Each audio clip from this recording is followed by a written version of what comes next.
감사합니다. 네, 이 자리에 오신 여러분들 참 하나님 사랑하시고 참 귀하게 여기시는 분들이라고 생각합니다. 네, 오늘 밤에도 참 하나님께서 주실 은혜를 우리가 사모하는데 오늘 밤에도 정말 사모하는 심령들에게 귀한 은혜로 채워주실 줄로 믿습니다. 같이 하나님 말씀 보시겠는데 역대상 6장입니다. 6장 54절로 81절까지 말씀 역대상 6장 54절부터 81절까지 구약성경 619쪽에 있습니다. 역대상 6장 54절부터 81절까지 한 절씩 교독해서 읽겠습니다. 그들의 거주한 곳은 사방 지게 안에 있으니 그들의 마을은 아래와 같으니라. 아론 자손 곧 그앗 종족이 먼저 제비를 뽑았으므로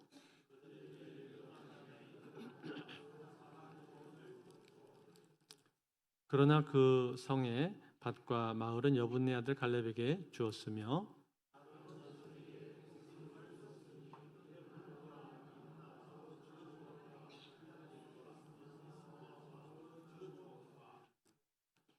실렌과 그 초원과 드빌과 그 초원과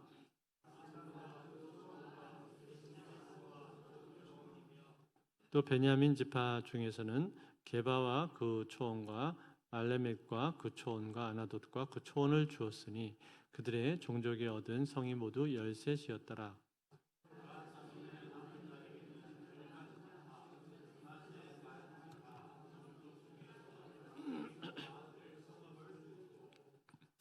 게르손 자손에게는 그들의 종족대로 이사갈 지파와 아셀 지파와 납달리 지파와 바산에 있는 므낫세 지파 중에서 13성읍을 주었고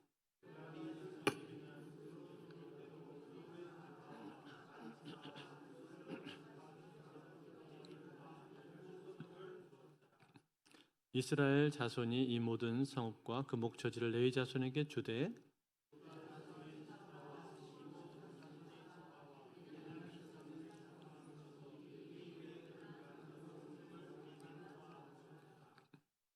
그앗 자손의 몇 종족은 에브라임 지파 중에서 성읍을 얻어 영토를 삼았으며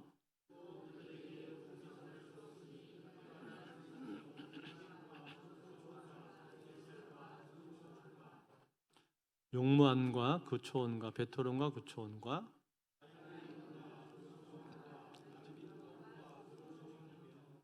또 그앗 자손의 남은 종족에게는 므낫세 반지파 중에서 아넬과 그 초원과 빌르암과 그 초원을 주었더라.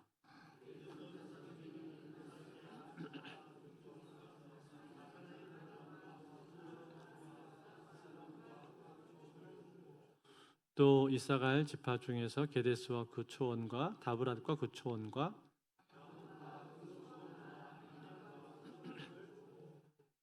아셀 지파 중에서 마살과 그 초원과 압돈과 그 초원과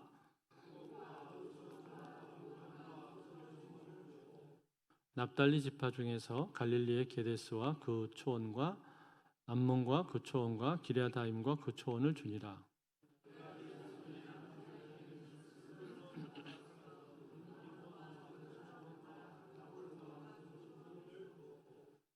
또 요단 건너 동쪽 곧 여리고 맞은편 루벤 지파 중에서 광야의 베셀과 그 초원과 야사와 그 초원과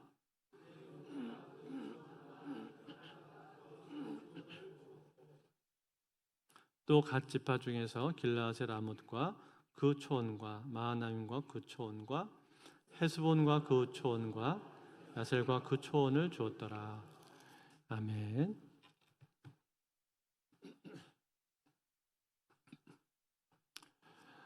지난 시간에 우리가 레위 지파 중에서 찬송하는 사람들에 대해서 함께 생각을 해보았습니다. 다윗이 언약궤를 다윗성에 안치한 뒤에 가장 먼저 했던 일은 찬양하는 사람들을 세웠던 것이죠. 그만큼 이 찬양이 중요하고 또 우리 인생의 본분일 뿐만 아니라 한 공동체가 하나님 앞에서 바르게 세워지기 위해서 가장 먼저 되어야 하는 부분이 찬양과 예배이기 때문에 그렇습니다. 그래서 많은 찬양 담당자들을 레위인들 중에서 세웠는데 그 중에서도 두드러진 세 사람이 있었습니다. 누구였습니까? 헤만과 아삽과 에단, 이 세 사람이었죠. 에단은 다른 곳에서는 여두둔이라고 그렇게 나오기도 합니다. 이 세 사람은 성가 대장으로서 이스라엘의 찬양과 음악을 이끌어 갔었습니다. 그만큼 찬양이 이 공동체에서 중요하다라는 뜻이었겠죠. 자, 그리고 이제 오늘 우리가 읽은 이 본문에 나오는 이 내용은 무엇입니까? 레위 사람들의 정착지에 대해서 나오고 있습니다. 레위 사람들, 이 레위 지파의 정착지에 대해서 나오는데 레위 지파의 정착지에 대한 성경의 기본적인 내용은 무엇일까요? 성경의 가장 기본적인 내용은 레위 지파는 땅을 분배받지를 못했다라는 겁니다. 여호수아에서 보면 나오는데 여호수아가 땅을 분배할 때 이렇게 얘기를 했어요. 여호수아서 13장 32절과 33절에 보니까 요단 동쪽 여리고 맞은편 모압 평지에서 모세가 분배한 기업이 이러하여도 오직 레위 지파에게는 모세가 기업을 주지 아니하였으니 이는 그들에게 말씀하신 것과 같이 이스라엘의 하나님 여호와께서 그들의 기업이 되심이었더라. 자, 땅을 주지를 않았는데 그 이유가 뭐라고 했어요? 하나님께서 그들의 기업이 되시기 때문에 그랬다라는 거죠. 그래서 이 레위 지파들에게는 땅을 분배하지를 않았다라는 겁니다. 그런데 여러분 오늘 본문에 보니까 이 레위 지파들이 오늘 본문에 보면은 그러면 이 레위 지파들은 어떻게 살아가게 됩니까? 각 지파의 성읍에 흩어져 들어가서 살게 되죠. 그래서 오늘 우리가 읽은 이 본문에 보시면은 그핫 자손에게는 13개의 성읍을 주었다. 그렇게 되어 있고 또 그핫의 남은 자들 즉 제사장을 제외한 비제사장 그룹을 말하는 것인데 그들에게는 61절에 보시면은 10개의 성읍을 주었다. 그렇게 되어 있어요. 또 그 다음에 게르손 자손들에게는 62절에 보시면 13개의 성읍을 주었다. 그렇게 말을 했고 무라리 자손들에게는 63절에 12개의 성읍을 주었습니다. 자, 그래서 총 48개의 성읍, 이 48개의 성읍에 뿔뿔이 흩어져서 살게 된 거예요. 레위 사람들이. 그런데 여러분 이렇게 뿔뿔이 흩어져서 살게 된 것은 이것은 처음부터 레위 자손들에게 이것이 축복으로 그들에게 주어졌던 것은 아니었습니다. 왜냐하면 레위라고 하는 이 사람은 본래 자기 아버지 야곱으로부터 그렇게 인정을 받는 아들이 아니었습니다. 오히려 그 아들 중에서 말하자면 일종의 걱정거리와 같은 사람이었어요. 왜냐하면 이 레위는 폭력성이 대단히 강했습니다. 야곱의 딸 디나가 세겜 추장의 아들에 의해서 강간당하게 되었을 때 이 소식을 전해 듣고 끓어오르는 분노를 도저히 참지를 못해서 그가 시므온과 함께 모의를 꾸미게 되었는데 어떤 모의를 꾸몄습니까? 자기 여동생 디나를 아내로 줄 테니까 그 대신에 세겜의 모든 남자들이 다 할례를 받아야 된다. 이렇게 얘기를 했죠. 그래서 할례를 받게 되었는데 이 할례의 고통이 사흘째 되던 날 절정에 이르게 되었을 때 칼을 들고 들어가서 천막을 돌아다니면서 그 세겜 부족에 있는 남자들을 전부 다 죽여버렸습니다. 그처럼 잔악하고 또 잔인한 성품을 가지고 있었다라는 거예요. 그 사람이 바로 레위였습니다. 그 일로 인해서 레위의 아버지였던 야곱은 큰 공경에 처하게 되었었죠. 이 일이 얼마나 그 야곱에게 정말 큰 충격이 되었는가 하니 이 야곱은 마지막 죽는 순간에 죽기 전에 자식들을 위해서 마지막 예언하는 시간이 있지 않습니까? 축복하면서 보통 죽잖아요. 근데 그 순간에 이 야곱이 레위에 대해서는 뭐라고 말을 하는가 하니 레위를 축복을 해주지를 않습니다. 축복을 해주지를 않고 도리어 저주를 해버려요. 창세기 49장 5절에서 7절에 나오는데 한번 볼까요? 같이 한번 보겠습니다. 같이 있습니다. 시작. 시몬과 레위는 형제요 그들의 칼은 폭력의 도구로다. 내 호나 그들의 모의에 상관하지 말지어다. 내 영광아 그들이 그들의 분노대로 사람을 죽이고 그들의 혈기대로 소의 발목 힘줄을 끊었음이로다. 그 노여움이 혹독하니 저주를 받을 것이요 분기가 맹렬하니 저주를 받을 것이라. 내가 그들을 야곱 중에서 나누며 이스라엘 중에서 흩으리로다. 자, 여러분 이게 지금 레위에 대해서 아버지 야곱이 죽기 전에 했던 유언과 같은 그런 내용이란 말이에요. 여러분 어떻게 아버지가 아들한테 이런 유언을 할 수가 있겠습니까? 세상에 어떤 아버지가 아들을 두고 이렇게 유언하는 사람이 어디 있겠어요? 아무리 힘들고 어려운 일이 과거에 있었다 할지라도, 아무리 속상하고 섭섭한 일이 있었다 할지라도 보통은 죽기 전에는 그런 것들 다 용서하잖아요. 용서하고 과거는 과거라고 생각하고 그냥 털어버리고 죽는데, 그리고 마지막에는 보통 축복의 말을 남기고 가지 않습니까? 그런데 이 내용은 어때요? 이 내용은 전혀 축복의 말이 아니었단 말이에요. 이거는 저주예요, 저주. 얼마나 그의 가슴 속에 그 레위가 했던 일이 한으로 남아 있었으면, 얼마나 그것이 크게 각인이 되어 있었으면 그가 죽으면서까지 이렇게 했겠습니까? 그런데 여러분, 이 저주의 내용인데, 저주의 내용 중에 자세히 보면 무슨 내용이 들어있는가 하니, 내가 그들을 야곱 중에서 나누며 이스라엘 중에서 흩으리로다, 이런 말이 나옵니다. 즉 그들을 흩어버리겠다, 그거예요. 흩어버리겠다. 그래서 그 유언대로 그대로 이들은, 레위 지파들은 함께 모여 살지를 못하고 흩어지게 되었다는 거예요.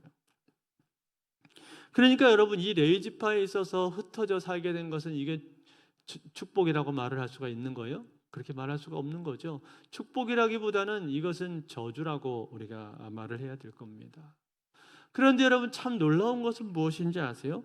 이렇게 저주를 받게 되었는데 참으로 놀랍게도 레위 지파의 인생이 축복으로 바뀝니다. 어떻게 그런 일이 일어날 수가 있는가? 어떻게 레위 지파가 이렇게 저주를 받았음에도 불구하고 그들의 삶이 훗날 축복으로 바뀔 수가 있는가? 그것은 레위 지파가 출애굽해서 광야 생활하는 가운데 하나님 앞에 헌신했기 때문에 그런 것입니다. 이스라엘 백성들이 시내산 아래에서 모세를 기다리지 못하고 금송아지를 만들어서 우상 숭배를 했습니다. 그때 모세가 내려와서 보니까 어떻게 됐어요? 아주 난리가 난 것이죠. 거대한 금송아지를 만들어 놓고 그 앞에서 춤추고 노래하고 뛰노는데 아주 그 장면이 가관이었습니다. 그 모습을 보고 기가 막힌 모세가 대노하면서 자기가 들고 있었던 돌판을 던져서 깨버리잖아요. 그러면서 그가 이렇게 말을 해요. 출애굽기 32장 25절에 보시면, 모세가 본즉 백성이 방자하니 이는 아론이 그들을 방자하게 하여 원수에게 조롱거리가 되게 하였습니다. 원수에게 조롱거리가 되었다. 이 모습은 사탄이 보고 웃을 만한 그런 일이라는 거죠. 즉 마귀 사탄의 올무에 그들이 속아 넘어가게 되었다라는 것. 그래서 하나님 앞에 그들이 방자하게 행한 것인데, 그때 그 모습을 보고 모세가 이렇게 말을 해요. 26절에 보시면은, 이에 모세가 진 문에 서서 이르되 누구든지 여호와의 편에 있는 자는 내게로 나오라 하며 레위 자손이 다 모여 그에게로 가는지라. 무슨 말입니까? 너희들 중에서 우상 숭배하지 않을 사람, 우상을 섬길 사람이 아니라 오직 여호와 하나님을 섬길 사람들이 있다면, 그러면 나에게로 오라, 내 편으로 오라, 그렇게 말을 했단 말이에요. 근데 누가 나왔다고요? 레위 자손들이 그때 나왔습니다. 그래서 그 레위 자손들이 모세의 명령을 따라서 우상 숭배하는 자들을 척결하고 이스라엘 가운데 거룩함을 세우게 되었단 말이죠. 그때 모세가 이 사건을 보면서 이 사건에 대해서 평가를 했는데, 뭐라고 평가를 했는가 하니 이렇게 기록을 해요. 출애굽기 32장 29절 같이 한번 읽습니다. 32장 29절 출애굽기 같이 한번 읽겠습니다. 네, 안 나오나요? 출애굽기 32장 29절. 네, 제가 읽겠습니다. 모세가 이르되, 잘 들으세요. 각 사람이 자기의 아들과 자기의 형제를 쳤으니 오늘 여호와께 헌신하게 되었느니라. 그가 오늘 너에게 복을 내리시리라. 자, 무슨 말입니까? 자기 동족과 형제들을 죽인 거예요. 레위가 우상 숭배하는 사람들을 척결했단 말이에요. 근데 여러분, 이게 쉬운 일일까요? 쉬운 일이 아니잖아요. 이것은 인간적으로 생각하자면 도저히 할 수가 없는 그런 일입니다. 그런데 그럼에도 불구하고 하나님께서 명령하셨기 때문에, 이것이 하나님의 명령이기 때문에 그 레위 지파들이 순종했다는 거예요. 하나님의 심판의 도구로서 그들이 기꺼이 사용이 되고 헌신했다라는 겁니다. 그래서 하나님께서 이것을 귀하게 여기셔서 오늘날 너희에게 복을 내리시리라, 이렇게 말을 했단 말이에요. 복을 받게 되었다는 이야기입니다. 자, 그리고 나서 이제 세월이 많이 흘러서 광야 생활을 모두 다 마치고 가나안 땅에 들어가기 직전에 모압 형제 이제 모여 있는데, 그때 죽음을 앞둔 모세가 마지막으로, 모세도 역시 죽음을 앞두고 예언을 하게 됩니다. 마지막으로 유언을 하는데, 그 유언에 보면은 똑같이 야곱처럼 여러 지파들 한 지파 한 지파마다 다 언급을 하는데, 그때 레위 지파를 향해서도 모세가 유언을 했단 말이에요. 그런데 여러분, 이 모세가 했던 유언을 보면은 그 내용이 어떠냐면은 레위 지파의 유언의 분위기가 바뀌어 있는 것을 보게 됩니다. 신명기 33장 8절에서 10절인데요. 네, 나옵니까? 네, 나오네요. 같이 한번 읽겠습니다. 신명기 33장 8절에서 10절 같이 읽습니다. 시작. 레위에 대하여는 일렀을 때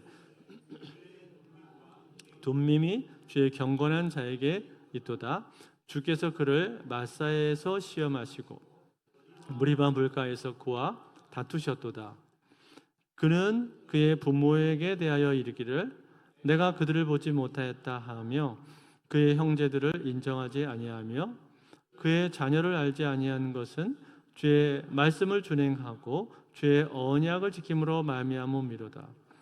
주의 법도를 야곱에게 주의 율법을 이스라엘에게 가르치며 주 앞에 분향하고 온전한 번제를 주의 제단 위에 드리리로다.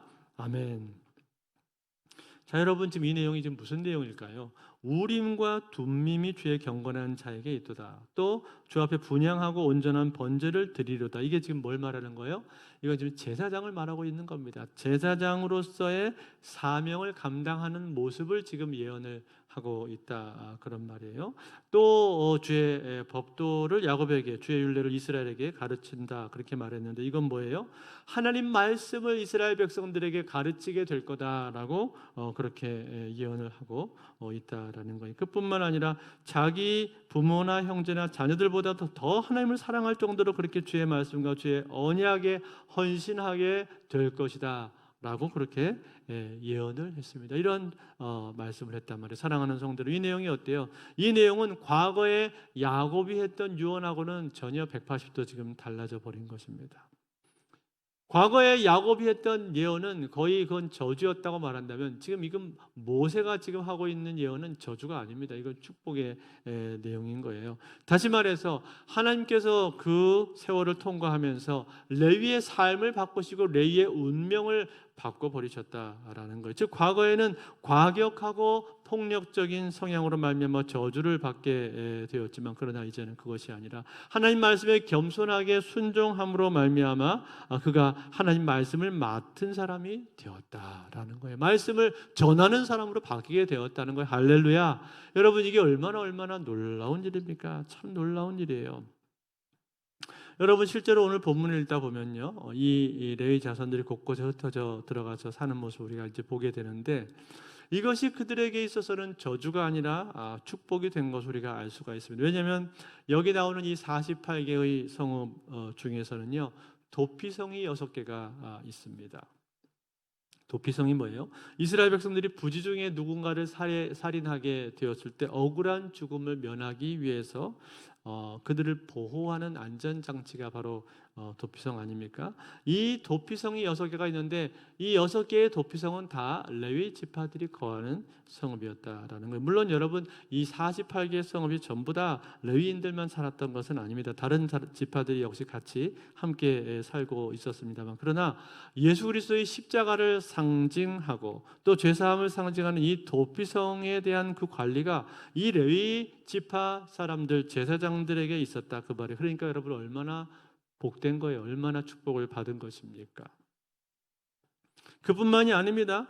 레위 사람들은 이스라엘 백성들이 제사 드릴 때 이 제사를 주관하는 가장 중요한 일을 그들이 맡게 되었었고, 또 백성들 사이에 어떤 문제가 있을 때 이것을 판결하는 재판관의 역할도 레위에게 맡겨지게 되었습니다. 또 공동체 안에서 정결함과 건강 관리를 위한 위생도 역시 이 레위 사람들의 책임이었습니다. 무엇보다도 이들의 가장 중요한 임무는 하나님 말씀을 전하는 것이었습니다. 하나님의 말씀, 즉 하나님의 말씀을 열심히 연구하고 공부하고 준비해서 가르쳤다 그 말이에요. 그래서 이스라엘 백성들에게 하나님의 뜻을 전하고 그 하나님의 뜻을 순종함으로 말미암아서 이스라엘 공동체가 거룩한 공동체가 될 수 있도록 하나님께서 기뻐하시고 하나님의 인정하심을 받는 그러한 하나님의 백성다운 그러한 이스라엘이 될 수 있도록 만드는 막중한 사명을 이 레위가 받게 되었다라는 거예요. 그것을 위해서 뿔뿔이 흩어지게 되었다라는 거예요. 그러니 얼마나 여러분 이것이 중요하고 복된 일이 된 것입니까? 이처럼 레위 지파의 운명은 역사 속에서 바뀌게 되었다는 거예요. 사랑하는 성도 여러분, 오늘 이 내용을 보면서 우리가 무엇을 배우게 됩니까? 하나님의 은혜 안에서는 우리의 인생이 얼마든지 바뀔 수 있다라는 겁니다. 우리의 삶은 하나님의 은혜의 손길 안에서 얼마든지 변화될 수가 있는 겁니다. 여러분, 레위가 본래 과격하고 폭력적인 사람이었다라고 말을 했는데, 우리가 성경을 보다 보면 성경에서 과격한 사람 또 한 명 있지 않습니까? 누굽니까? 사도 바울이죠. 사도 바울은 원래 사울 시절에 대단히 과격했던 사람입니다. 그리고 상당히 폭력적이고 극단적인 인물이었어요. 그래서 자신이 믿는 그 유대교에 깊이 심취해 있어서 예수 믿는 사람들이 있다면 그들을 당장이라도 쫓아가서 잡아 죽이는 일을 서슴지 않을 정도로 그처럼 과격한 인물이 바로 사도 바울이었단 말이에요. 그런데 여러분, 그 사도 바울이 어떻게 바뀌었습니까? 그의 인생은 하나님을 만나게 되었을 때 완전히 뒤집어지지 않았습니까? 하나님께서 그에게 찾아오셔서 그를 만나시고 그를 만지셨을 때 그는 완전히 다른 사람으로 변화되지 않았습니까? 그의 삶은 참으로 교만했고 그리고 과격한 인생이었고 자기 의에 사로잡혀서 하늘 높은 줄 모르는 그런 사람이었는데, 그런 사람을 하나님께서 만나주시고 만져주시니까 어떻게 바뀐 거예요? 하나님 앞에서 겸손한 사람, 자기를 부인하는 사람, 그리고 하나님의 은혜를 사모하는 사람으로 그의 인생이 바뀌어버렸다 이거예요. 이게 뭐예요? 이게 하나님께서 우리 인생을 향해서 하시는 일이라는 겁니다.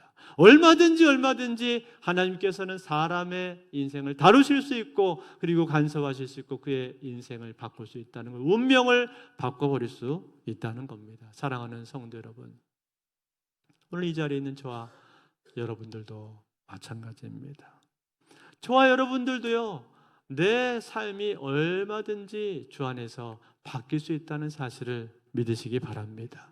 나의 성품과 기질, 나의 모난 모습과 인격적인 결함, 또 도무지 변화되지 않는 그러한 나 자신의 답답한 모습, 나 스스로도 내가 볼 때 답답한 그런 모습들이 있지 않습니까? 그뿐만 아니라 나의 연약한 믿음, 불신앙, 그리고 비판적이고 부정적인 그러한 나의 모습들, 그러한 모습들조차도 얼마든지 바뀔 수가 있다는 거예요. 누구 안에서?